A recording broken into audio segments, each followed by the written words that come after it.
on the streets. No justice. Tyler, where's Nikki? Where's Nikki? Tyler, where's my sister? Where's my sister? Where's my sister? Where's my sister? If Tyler's on the streets, no justice, no peace. If Tyler's on the streets, no justice, no peace. If Tyler's on the streets, no justice, no peace. If Tyler's on the streets, where's my sister? May 18th, 2024. It's just after 3 a.m.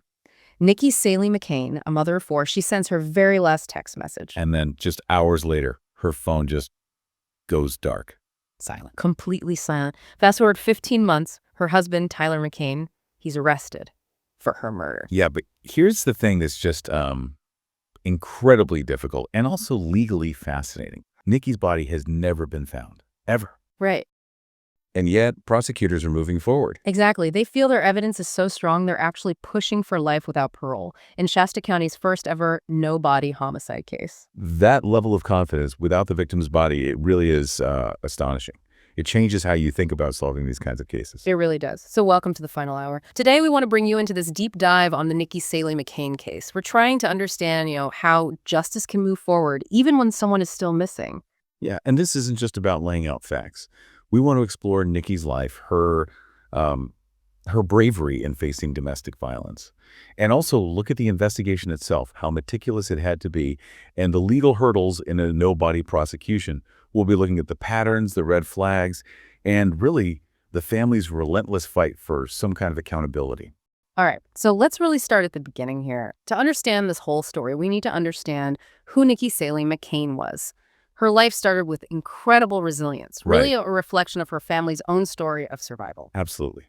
Nikki Chang Saelee, born November 9th, 1984, not in a hospital, but in a refugee camp in Thailand. Her family were Mien refugees. They're an indigenous group from Southeast Asia who fled genocide in Laos back in the 70s. An incredible story of courage during the Vietnam conflict and eventually sought refuge here in the U.S. And by the mid-'80s, her family made it to the U.S., first Seattle, then settling in Redding, California.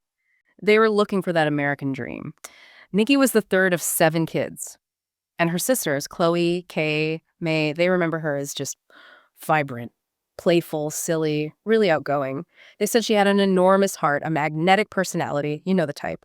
Physically, she was small, 4'11", about 110 pounds, brown hair, brown eyes, and she had this distinctive floral tattoo on her left forearm. But her personality, her presence, it was much bigger than her size, a real spark. And that strength, tragically, might have made her a target, but also makes her story so powerful now. And her kids. She was devoted to her 4 children with Tyler. She chose to be a stay-at-home mom just to be there for them. That was her priority, which makes it even more heartbreaking that by the time she disappeared, the kids were actually living with other family members. That was because of the domestic violence that had already happened. It just shows you the safety of her children was everything to her. Absolutely. So that makes you wonder, doesn't it, how much her background, that Mien heritage, fueled the incredible courage she showed later on. For sure. And then, before becoming a full-time mom, back in her 20s, she worked as a cocktail waitress at the Wind River Resort and Casino. Apparently, she was really well-liked there, known for her warmth. And that's actually where she met Tyler McCain. He worked in the slots department. Right. And Tyler McCain, it's important to note, he comes from a family with some local prominence. His mother, Jeanette Haywood McCain, connects him to the Redding Rancheria tribe. And his grandfather, Orville Hayward, was a tribal elder. He was actually key in getting that casino established. So there's a layer of local influence there. But Tyler also had, well, a bit of a history. He did. Some prior legal issues back in 2008, felony burglary, misdemeanor vandalism, and maybe more telling, he had this reputation. People called him a ladies' man, someone who was not used to being told no.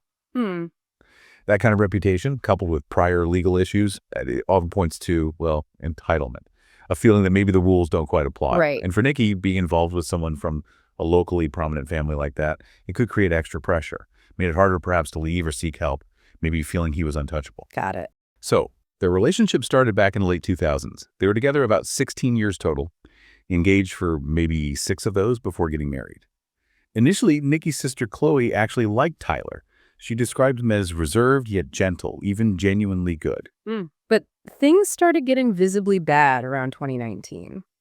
That's when her sister Chloe first noticed bruises. black eyes. Yeah, that seems to be when the pattern of violence really escalated, became more frequent, more severe. And it got so bad that between 2020 and 2021, the Redding Rancheria Tribal Court actually stepped in. They removed all 4 children from the home because of the ongoing domestic violence. There was apparently an incident where Nikki allegedly hit Tyler with a cutting board, and tribal CPS reportedly labeled her the primary aggressor. Wow. How does that even happen? It sounds like she might have been defending herself. It's a really troubling aspect. Sometimes, victims acting in self-defense get misidentified. It complicates everything. It just adds to the trauma. It shows a potential gap in how systems sometimes understand these dynamics. And it wasn't just alleged domestic issues with Tyler. His disregard for rules seemed broader. Back in 2008, a felony burglary charge. It got dismissed, but he pleaded to misdemeanor vandalism, got 3 years probation. Right. In 2020, he had a DUI. And not just a DUI, his blood alcohol content was 0.20%. That's more than double the legal limit. He pleaded guilty. Then, just a year before Nikki vanished, May 2023, he got arrested again, driving with a suspended license. So it's not isolated. It paints this picture of someone who consistently pushed boundaries, ignored rules. Exactly. A pattern often seen, sadly, in individuals whose behavior escalates towards severe violence, believing they're above consequences. Which brings us to November 2023, a major turning point, November 29th. Nikki gets back to their home in Happy Valley late. She finds Tyler already there, extremely agitated. The police report mentioned him having a glazed, scary look in his eyes. Just reading that description is chilling. And what happened next was just horrific. It wasn't a quick lash out. It was a sustained 3-hour assault. He hit her repeatedly in the face, maybe 10, 15 times. He bound her wrists and ankles with white tape, taped her mouth shut. Poured water on her, trying to make her cold, pulled her hair. He even tried to suffocate her during this ordeal. That level of control, that prolonged cruelty, it's beyond just anger. It speaks to, calculated terror, extreme danger for Nikki. Absolutely. It shows a clear intent to dominate and inflict suffering. But Nikki, even after that horror, showed incredible courage. On December 1st, 2023, she went to Mercy Medical Center. She got treatment. Deputy Jerry Mall documented her injuries, severe facial trauma, both eyes blackened, swollen, her forehead injured. And she told him directly. She said she believed Tyler was going to kill her. Documenting that, saying it out loud despite the fear, that took immense bravery. And it became critical evidence later on. It did. So Tyler was arrested the next day, December 2nd, on 4 felonies. But, and this is pretty shocking, he was released the same day on just $50,000 bail. The same day? Yeah. After an attack like that? Yes. And investigators found 5 guns in their home, including a stolen AK-47 style rifle. That combination, the release, the weapons, feels incredibly high risk. It absolutely does in domestic violence situations. So fast forward to May 2024, Nikki had made up her mind. Right. She told her sister she was done, planning to divorce Tyler, looking for an apartment.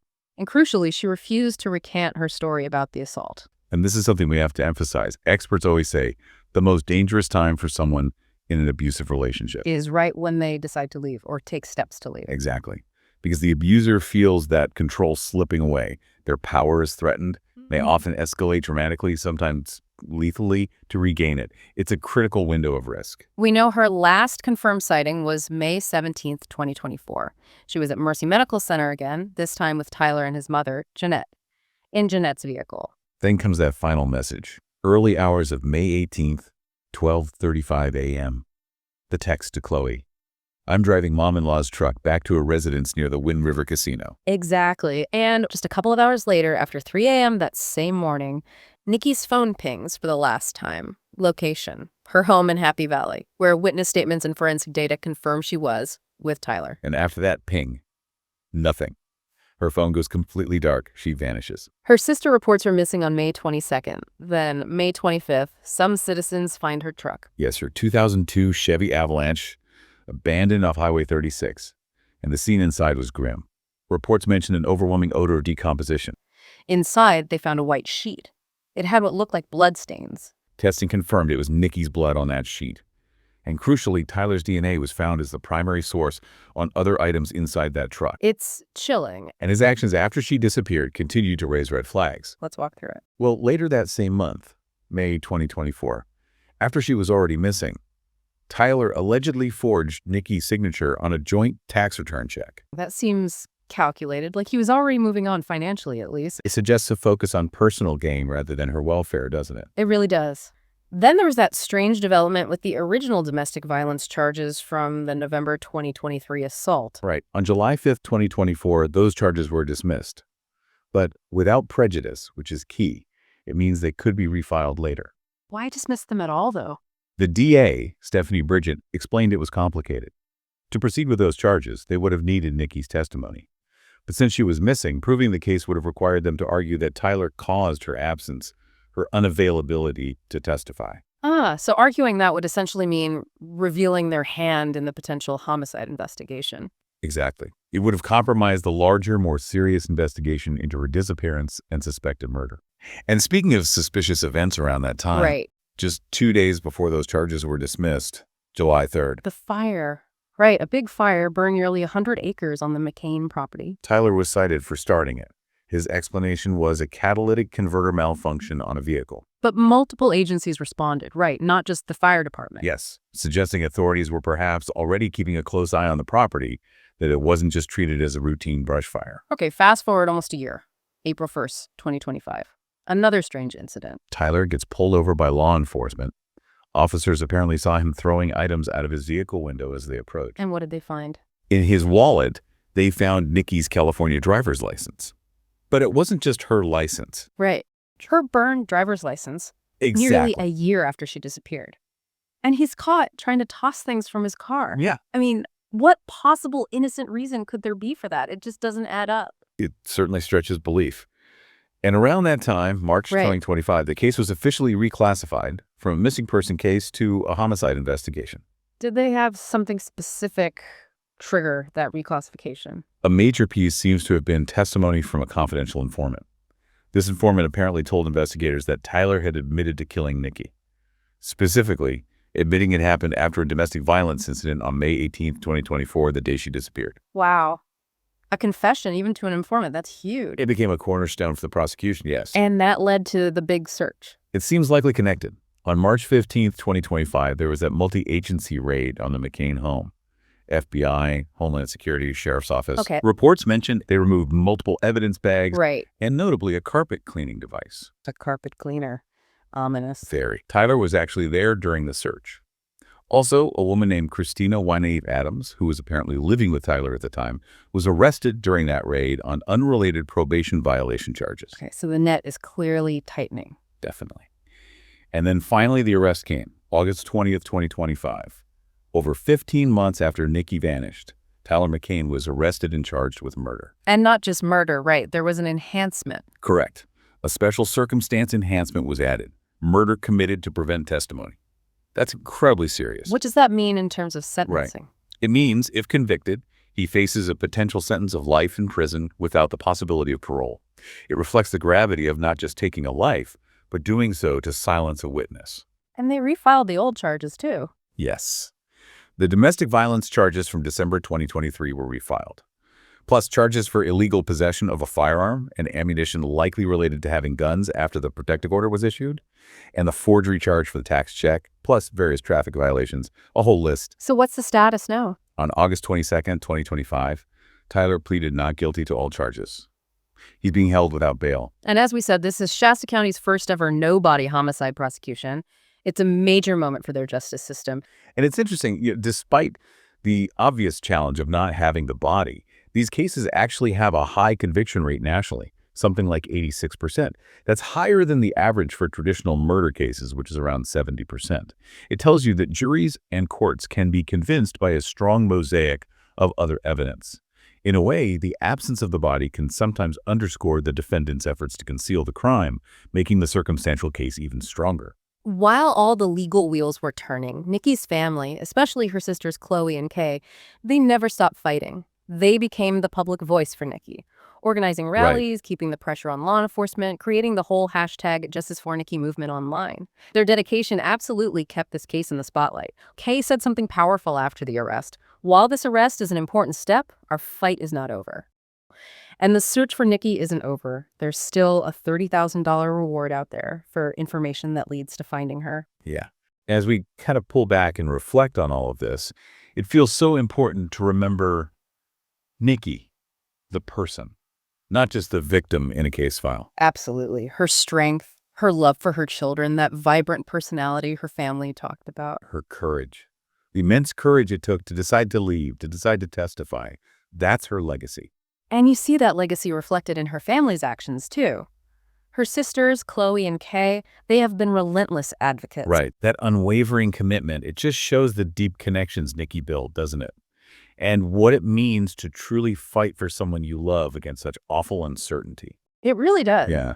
And we should also acknowledge, again, those cultural complexities she was navigating. Her Mien background marrying into a prominent Native American family. Those layers might have added pressures we can only guess at. Possibly making it harder to seek help or influencing her choices in ways that aren't immediately obvious.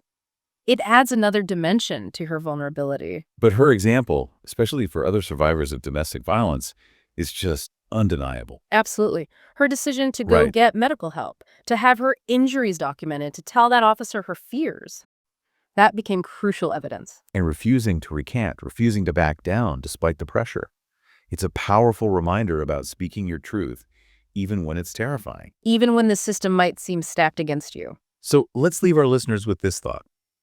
Nikki made that incredibly brave choice. To leave, to speak her truth, to testify, and prosecution believes she was murdered for it. What kind of message does that send to other survivors who are desperately trying to escape dangerous situations? It's a deeply unsettling question, isn't it? It highlights the immense risks involved, but also, hopefully, the importance of seeking help and documenting everything, because that ultimately helped build the case for justice in her name. And we have to remember, as the sheriff said, Nikki is still not home. Her body hasn't been found. Sheriff Michael Johnson's words really stick with you. Nikki is still out there somewhere, and we want her back. That search continues. it does. If this deep dive has resonated with you, if Nikki's story has touched you, please consider hitting that like button, subscribing to Right. The Final Hour, and maybe ring that notification bell too. Your support really does help us bring more stories like Nikki's, stories that need to be told, to light. And importantly, you might be able to help. There is still an active reward, $30,000, for information that leads investigators to Nikki's location. This reward money comes from the Redding Rancheria, Right. Shasta County Secret Witness, and the Kingsman Philanthropic Corporation. If you have any information at all, anything you think might be relevant, please contact the Shasta County Sheriff's Major Crimes Unit. Their email is mcu@shastacounty.gov, or you can call them at 530-245-6135. Any tip could be the one that brings Nikki home. Seriously. We'd also like to hear your thoughts. Right. What role should the justice system play in these incredibly difficult cases? Let us know in the comments. Remember, justice for Nikki is more than just a hashtag. It's a promise to her and a call for accountability. And if you or someone you know is experiencing domestic violence, please know there is help available. The National Domestic Violence Hotline is 1-800-799-7233. You are not alone. Until next time, this has been The Final Hour. Stay safe out there. Hello, I'm Shasta McCain. I'm the husband of Nikki McCain. Any efforts that might help bring my wife home, safely. We miss you. I don't really know what to say. I haven't been in the public eyes, and I haven't done very well with it. I apologize to everyone, especially my children, my wife's family, mine as well. I'm just here in support, so anything that I can do, I want to do that.